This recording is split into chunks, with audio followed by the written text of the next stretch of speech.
Depois de uma segunda agitada com a casa palmeirense e o gramado, uma terça-feira melhor, Leandro Botaquian? Mais ou menos ainda, né? Com alguns resquícios, né? O Palmeiras, ele rompeu o contrato com a empresa que fez a grama, só que só rompeu o contrato no gramado do CT, que é o que lhe cabia, né? Que é onde ele tem a gerência sobre o contrato. No Allianz Parque, quem tem é a W Torre. Vamos acompanhar agora de longe esse papo todo aí. Mas porque tá ruim também a grama no CT? Não, por causa da empresa. Sim. O Palmeiras não quer mais muito contato com a empresa que fez o piso, que demorou para fazer o laudo, que postergou a reforma, a manutenção. Então, rescindiu o contrato lá com a empresa para o gramado do CT, vai tocar por conta própria, vai arrumar uma outra empresa. Sobre o time, vamos lá. Sobre busca por jogadores, na verdade, né, seguem as procuras por um atacante de área, que o Abel deu toda a característica no último domingo. O William José, né, foi um jogador que foi...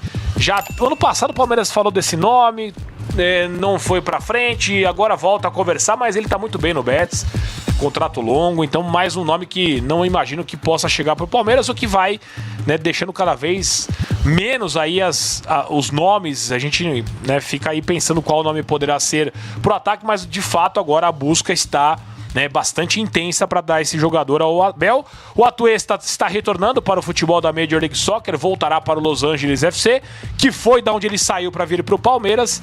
E para fechar esse pipo, o Palmeiras deverá ter time reserva amanhã, assim como o Abel fez ano passado, na véspera da Supercopa do Brasil contra o Flamengo, onde colocou um time 100% reserva. Amanhã, imagino algo parecido, um time 100% reserva para enfrentar o Bragantino em Bragança Paulista.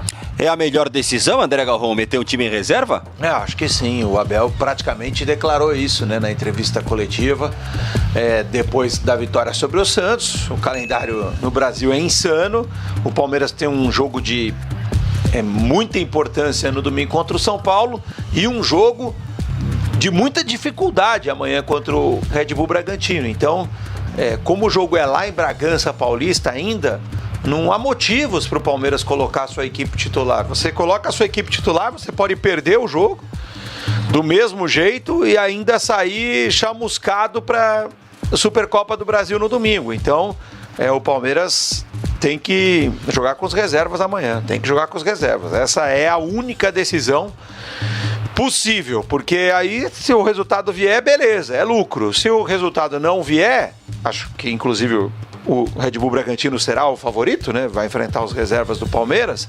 Se o resultado não vier, o Palmeiras tirou o peso do jogo, né? O jogo perdeu importância sendo um jogo com os reservas. Lembrando que o Palmeiras jogou com os reservas contra o Red Bull Bragantino no Campeonato Brasileiro, lá em Bragança Paulista.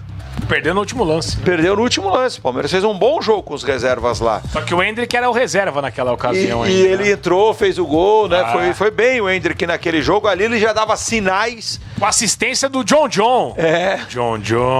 Ali ele já dava sinais de que ele seria o fenômeno que foi no final do ano, o Endrick.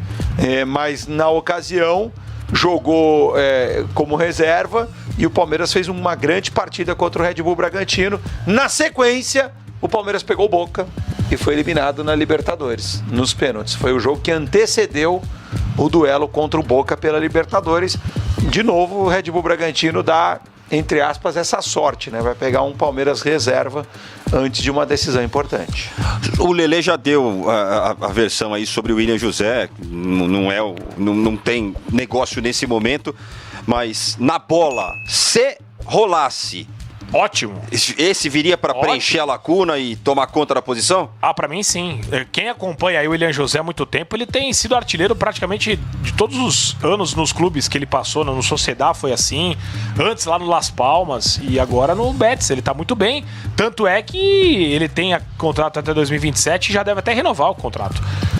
Cara, quando o cara tá bem assim, é muito difícil, né? Ele aceitar sair de Sevilha. Eu não conheço Sevilha, meu caro Márcio Espímpolo, mas dizem que é uma cidade maravilhosa, com uma excelente culinária, né? E com todos os atrativos que Sevilha pode oferecer. E ele não imagino que fará esse caminho nesse momento. O William José é um bom jogador, muito bom jogador. Acho que não tem muita discussão em relação a isso, apesar de ter lido hoje pela manhã, né, algumas pessoas falando mal do William José, ainda com referências ao William José, que começou a sua carreira, né? Passou pelo São Paulo, pelo Santos, pelo Grêmio. Acontece que foi um jogador que amadureceu bastante, está há 10 anos no futebol europeu e ninguém fica 10 anos jogando com frequência no futebol europeu, porque o William José ele não é titular absoluto da sua equipe, do Betis, mas ele joga sempre. De vez em quando ele é titular, de vez em quando ele é reserva, mas ele sempre entra, né? E foi assim também nos outros clubes pelos quais ele passou. E ainda tem um detalhe, uma liga importante, como a Liga Espanhola, né? Não é qualquer liga, ele não está jogando no campeonato grego, no campeonato romeno, no campeonato suíço, ele joga no campeonato espanhol, em alto nível, já há pelo menos uma década. Então, trata-se de um bom jogador. Vejam só vocês que no clube em que o Luiz Henrique, esse Luiz Henrique, que foi agora disputado por todo mundo, pelo Flamengo, pelo Corinthians, né? Acabou no Botafogo. O Luiz Henrique lá estava tentando se firmar no Betis. Estava tentando se firmar e está vindo como uma grande estrela. Também é muito mais jovem, evidentemente. O William José já joga lá há anos. Há anos ele joga lá, né? Faz seus golzinhos. Ele tem lá uma média de 8, 9, 10 gols por ano. Não é assim um super artilheiro, mas ele é um cara que faz 8, 9, 10 gols por ano no Campeonato Espanhol, né? Que é um campeonato muito mais forte que o Campeonato Brasileiro, indiscutivelmente. Então, se o Palmeiras conseguir fazer essa contratação, será uma grande contratação, um jogador para atuar em alto nível no mercado brasileiro. Agora é o seguinte, é difícil contratar, o jogador tá bem lá, tal. Amigo, se o Palmeiras quiser contratar um jogador desse nível, tem que gastar, não tem segredo. É esse tipo de jogador que dá para contratar. Tirar de um time grande você não vai. Um time grande europeu, né? Você não vai conseguir tirar, eu vou dar só um exemplo qualquer aqui. Você não vai conseguir tirar o Rafinha do Barcelona, o Gabriel Jesus do Arsenal. Você não vai conseguir tirar esses caras. Esses não dá. Esses são impossíveis. Então, você tem que tirar jogadores de clubes menores, como o Flamengo, O Flamengo faz isso. O Flamengo contratou o Pedro da Fiorentina. O Flamengo agora contratou o Vinha da Roma. É assim que você tem que contratar. E custa dinheiro. Claro que custa dinheiro. É caro mesmo.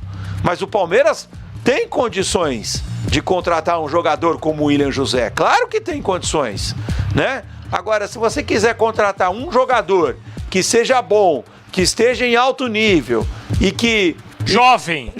Passagem para Europa, faz gol com as duas pernas, bom de cabeça. É a procura pelo jogador que não existe. A preparação para o confronto de amanhã, quarta rodada do Paulista, em Bragança Paulista, diante do Bragantino. Abel Ferreira relacionou para essa partida mais alguns garotos que não haviam sido inscritos ainda na lista B do Campeonato Paulista. Jogadores como Vitor Reis, Gabriel Vareta, Ednei, Arthur, Vitor André, Rafael Coutinho, Thales, Alan, Luigi, Riquelme Felipe, todos esses inscritos de volta, né? O Palmeiras, portanto, com o time 100% reserva, assim como fez o Abel no ano passado, quando enfrentou o Flamengo na Supercopa do Brasil. No jogo anterior, mesma situação, o time reserva, pensando no duelo contra o Tricolor, domingo às 4 horas no Mineirão, valendo o título da Supercopa do Brasil. A Tuesta está rumando para o futebol norte-americano, voltando para a Major League Soccer, de onde ele veio. O Los Angeles FC será o futuro do jogador. O Palmeiras segue no mercado para tentar contratar esse atacante pedido pelo técnico Abel Ferreira. William José foi consultado, mas está muito bem na Espanha, né? Um jogador que já está adaptado, artilheiro aí pelos clubes que passou. O Betis é o atual clube do jogador. A princípio, Tomás, a negociação não deve evoluir. As informações do Palmeiras, que deve, a não ser que o Ivan Drago daqui a pouco venha com uma manchete diferente, daqui a pouco ele informe que o São Paulo vai poupar muita gente, mas aparentemente o Palmeiras chegará mais descansado para o jogo do Mineirão, embora tenha menos tempo para recuperação, né? O Palmeiras joga amanhã, enquanto o São Paulo já joga hoje à noite. Mas, pelo que disse aí o Leandro, Calil, grande chance de termos muitos reservas na quarta rodada do Campeonato Paulista com a camisa do Verdão. Eu estava pensando aqui, antes de falar desse detalhe que você coloca, Tomás, o William José foi a maior revelação da história do Grêmio Barueri. ele foi o revelado. Eu não me recordo, depois eu não trabalhava mais lá, mas eu não me recordo de outros jogadores que possam ter sido revelados lá. Mas o William José depois jogou no São Paulo, jogou no Santos um pouquinho também, né? E hoje você vê como é que são as coisas. Ele saiu do São Paulo e do Santos como um jogador ruim, o que eu não concordo. É um bom jogador, é muito considerado na Espanha, né, o William José. E quem sabe ele pinta no Palmeiras, vai saber, né? Do jeito que as coisas estão sendo desenhadas aí. O Palmeiras precisa de um centroavante, né? E o William José, de repente, poderia ser uma alternativa. Eu gosto desse jogador, embora ele já esteja um pouco veterano, mas ele sabe fazer gols, é um jogador de muita força física, a mim agrada, não sei se agradaria ao torcedor do Palmeiras. Sobre os reservas, o Palmeiras está muito tranquilo no Campeonato Paulista, né? Ele já está numa chave onde ele vai classificar, provavelmente em primeiro lugar, então dá para entender o Abel escalar amanhã as reservas, porque se o Palmeiras perder para o Bragantino não vai acontecer nada. Agora, a situação do São Paulo é um pouco diferente. O São Paulo tem eu não sei qual é a escalação que o Ivan vai dar daqui a pouco, já que você levantou a questão, Tomás, mas o São Paulo, ele tem um clássico hoje, uma possibilidade de quebrar um tabu, que é uma coisa que para o torcedor é interessante. Então, se técnico do São Paulo, não escalaria reservas. E se técnico do Palmeiras, escalaria reservas amanhã. São duas situações muito diferentes. Tem um outro detalhe aqui no jogo do Palmeiras, né, Guilherme Lage? O confronto é contra o Bragantino. Se na pior das hipóteses o Palmeiras for derrotado, ele ainda ajuda a dar uma fundadinha no rival. Dependendo do que aconteceu hoje, uma vitória do Bragantino amanhã seria terrível, né, pro Corinthians. Claro, tem muito campeonato pela frente ainda, mas não tem tanto. Aquilo que a gente falou, são 12 rodadas só, e aí faltariam apenas 8. Não, é assim, Tomás, aí entra um pouquinho o peso do Palmeiras já ter conseguido vencer o Santos no final de semana, sabe? Por mais que a gente tenha falado aqui, eu acho que não tinha nem um quinto do peso que tem hoje para Corinthians e São Paulo, o clássico do Palmeiras contra o Santos no Allianz, em termos de pontuação, de tabela de classificação, como o Palmeiras deu aquela tropeçadinha, né, de tomar o gol nos acréscimos contra o Novo Horizontino na estreia, ele vence depois do segundo jogo no Allianz Parque. Tô até tentando lembrar contra quem, me fugiu agora. O segundo jogo, Inter de Limeira, de virada. E depois ele vence o Santos, ele já se ajeitou, né? Então, assim, ele pode se dar o luxo, de repente, de não vencer o Red Bull Bragantino. Claro que ninguém escolhe isso, mas você colocando um time reserva ou misto, você aumenta essa possibilidade. Acho que não teria problema nenhum pro Palmeiras em termos de tabela de classificação, caso ele não conseguisse vencer. Eu concordo com o Calil. Acho que não dá pra ninguém pensar em poupar hoje na Neoquímica Arena, e amanhã dá pra pensar. Até porque o Palmeiras vai ter um dia a menos, né, de descanso em relação ao São Paulo, de preparação para esse jogo de domingo em Belo Horizonte. Sobre o William José, Tomás, foi até óbvio que a gente conhece o jogador, a gente já viu atuar aqui em São Paulo, mas também já tem um bom tempo, né? E, aliás, acho que foi pro Palmeiras, uma vez que o William José esteve para vir, né? Que chegaram a noticiar, assim, que já teria acerto e tal, e depois a coisa... Acho que foi pro Palmeiras, né? Exato. Tem um bom tempo já isso, já deve ter uns bons 5, 6 anos. E a coisa tomou outro rumo. Eu fui ver números, né? Recentes do William José, e nessa temporada até... ele tem sido titular com uma certa frequência. De 19 jogos que ele fez, a temporada na Europa está um pouquinho para frente da metade, né? 19 jogos que ele fez, 14 como titular. E 6 gols e uma assistência. Acho que aqui são números, a frequência de gols, ou seja, quanto tempo ele precisa estar em campo para fazer um gol. 179 minutos, ou seja, a cada 2 jogos ele faz um gol. É uma média interessante em relação ao tempo, né, minutos em campo que ele precisa para fazer um gol. São números que me lembram até um pouquinho o Daverson, quando o Palmeiras contratou na Espanha, né? O Daverson jogava até num clube menor do que o Betis. E na temporada passada, aí os números foram um pouco piores, Tomás. Em 28 jogos, ele foi titular só em 6, e em média, assim, né, por jogo, ele teve 27 minutos em campo, ou seja, foi reserva, fez só 2 gols. Ele tinha uma média aqui praticamente de que ele precisava de 4 jogos, 373 minutos, 4 jogos inteiros em campo para fazer um gol. Essa foi a média na temporada passada e uma assistência. Agora, esse ano jogando mais, os números subiram, né? 32 anos, o que mostra provavelmente um jogador ainda numa forma interessante aqui para jogar no futebol brasileiro. Eu acho que se for essa a opção do Palmeiras, não é uma opção popular. A torcida não vai buscar no aeroporto. A parte de amendoim da torcida do Palmeiras vai cornetar, mas vejo um caminho que possa dar certo.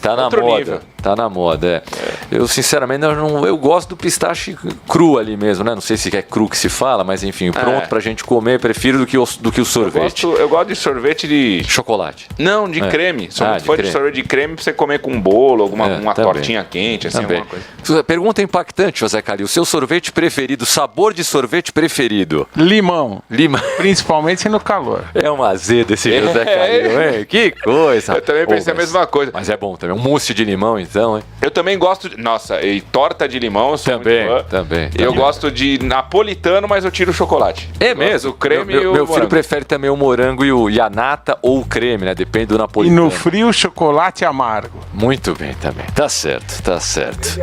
Que beleza, que beleza. Ó, tem uma pequena polêmica aqui relacionada ao Palmeiras. Eu vou falar aqui, já estão xingando o Calil aqui, mas não é por causa do sabor do sorvete. Já já você vai explicar por que estão te xingando e já já a gente vai ver o que falou o Mário Bittencourt, o presidente do Fluminense, sobre gramados sintéticos.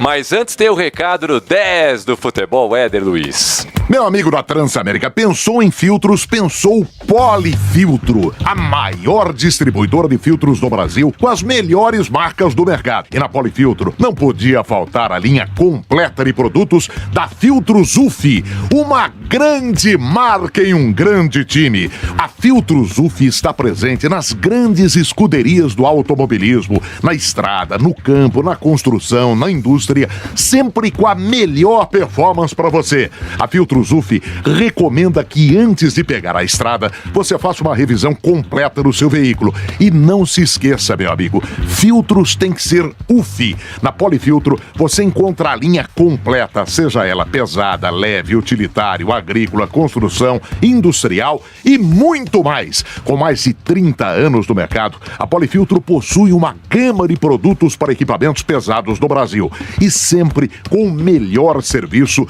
e a maior variedade de produtos para os seus clientes. Filtros UF é na Polifiltro. Papo de Craque, Transamérica.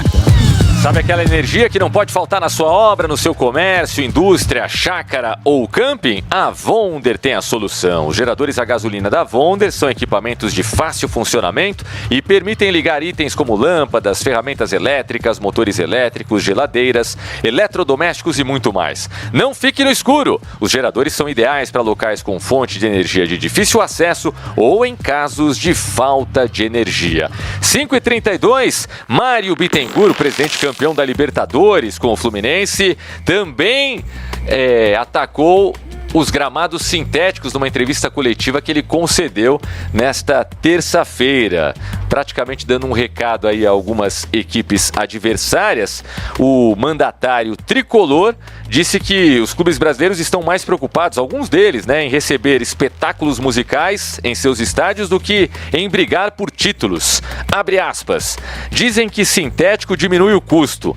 Meu amigo, se você tem um clube de futebol e não consegue manter um campo de grama, você não pode ter um clube de futebol. Vai ter que trabalhar com outra coisa. Senão, vira casa de show. E uma casa de show também atinge o critério desportivo. O clube deixa de jogar na sua casa para jogar em outra praça. Isso afeta desportivamente o campeonato e o próprio clube, afirmou o presidente Bittencourt, que disse mais: vocês jornalistas deveriam perguntar aos times se fazer 5 shows paga um time de futebol. Se é melhor perder um título e fazer 5 shows. Eu prefiro ganhar títulos. Tem gente, de repente, que prefere fazer 5 shows. Ontem eu me insurgi contra o show, o excesso de shows, né? Porque se você lembra que eu acho que foi o André Galvão que falou de outubro para cá, quantos shows aconteceram no estádio do Palmeiras? É um 23, número ele falou, absurdo, né? 23 de outubro, ou 27 do dia 23 de outubro para cá. A gente ficou aqui discutindo a empresa, discutindo a W Torre, discutindo o Palmeiras, discutindo a Leila. Na verdade, o que tá pegando aí é o excesso de número de shows. Não há gramado natural, artificial, misto. Não há nenhum tipo de gramado que resista a esse número de shows, por mais que existam hoje proteções para o gramado. Então o problema é que tem que ser discutido. Eu concordo com o presidente do Fluminense nesse aspecto. O problema que tem que ser discutido é o excesso de número de shows. Ou você tem o estádio para jogar futebol, que você, uma vez por mês, no máximo 2, faça shows, ok, mas o número de shows no estádio do Palmeiras, ele está extrapolando qualquer nível razoável. Então não tem como o gramado aguentar. Se trocarem a empresa, mas continuarem fazendo 23 shows em 3 meses, não vai adiantar nada. O Gui, ele falou mais, hein? E aí ele vai mais para a parte técnica também. O sintético muda o jogo. De novo, em palavras do presidente do Fluminense, Mário Bittencourt. O sintético muda o jogo. O jogador fica mais lento porque a chuteira prende mais. O kick da bola é diferente. Ah, mas é aprovado pela FIFA. Mas não necessariamente é bom. Em 80% dos jogos é gramado natural. Ele traz uma modificação, ele no caso sintético, né? Vou discutir resultado esportivo. Todo clube que começa a jogar em gramado sintético, nos primeiros 2 ou 3 anos, tem um resultado em casa muito diferente. Pode buscar aí, porque existe uma dificuldade natural em jogar lá. Em nenhuma grande liga do mundo se joga em campo sintético. A FIFA autoriza em campos de clubes, mas não faz a Copa do Mundo em sintético. Se não estraga e é barato, por que todo mundo não faz? Porque os jogadores não gostam, argumentou o presidente do Fluminense. Ele afirma, né? Porque os jogadores não gostam. Eu acho que aí, Tomás, são todos argumentos que ele apresenta e alguns até você pode, de repente, buscar estudo para comprovar, ele pode fazer isso, né? Ou nós mesmos podemos até levantar números. Vamos medir aproveitamento de clube que passou a ter sintético e aí pega, de repente, uma janela maior, né? 3 anos antes de mudar e 3 anos depois que mudou, porque aí você também pode tentar diminuir pesquisa tem esse tipo de coisa, né? Você tenta diminuir a variação de uma incompetência de uma diretoria na época da grama natural, montou um time ruim, ou a competência de uma diretoria que na época da grama artificial montou um bom time. A gente vai entrar várias coisas aí nessa discussão, que eu não sei se é necessariamente algo que o ouvinte assim vai despertar